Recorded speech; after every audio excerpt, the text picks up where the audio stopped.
Hello, everybody. So today we want to talk about the conflict between management and unions. And in some places it's pretty bad. In others it's pretty good. But in general, people will wonder, well, why is there always so much conflict between these two parties? Well, I think that there's really three reasons why there continues to be such conflict between management and unions. And so we'll first start with the very first reason is they each represent different parties.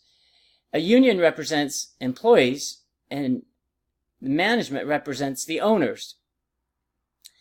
And so when you have different parties in a play, if you have different parties on a team, it's not inconceivable that there be differences that would preclude both units, both entities, from seeking this kind of commonality. It's no different than on Sundays watching football, and there's one team from Baltimore and one team from Indianapolis.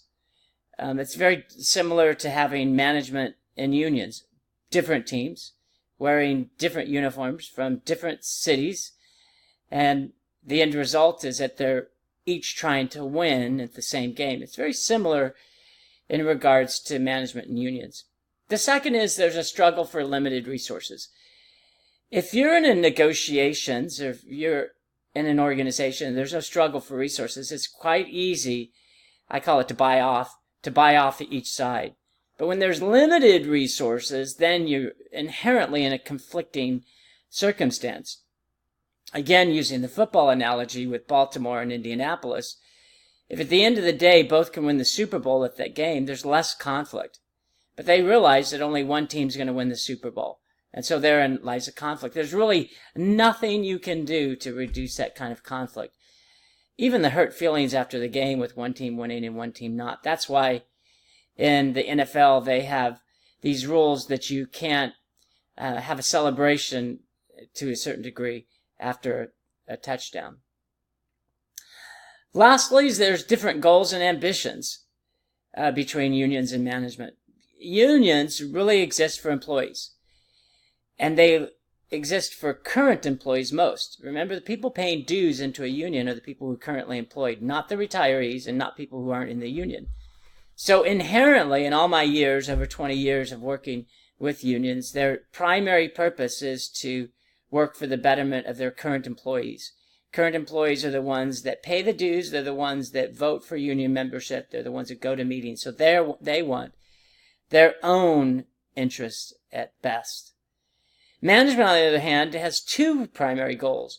One is the owners or primary management, upper management, for their gain. But their second issue is really the promotion of the business, the continuation of the organization. So they have two interests. Unions do, in some ways, I hear some people would say, well, unions want the organization to continue. Yeah, but to a lesser degree, they want the organization to continue so they can maintain employment. Management and leaders want the organization to continue because that which they've created is something that they want to see continue. So those are the three reasons that there's an inherent conflict between unions and management. We'll talk more about how we can resolve some of that, but I think it's a good starter to at least where we're going. Everybody, as always, it's a pleasure to spend some time with you. Hope you enjoy these videos. I certainly enjoy doing them, and we'll talk more as the week progresses. Enjoy.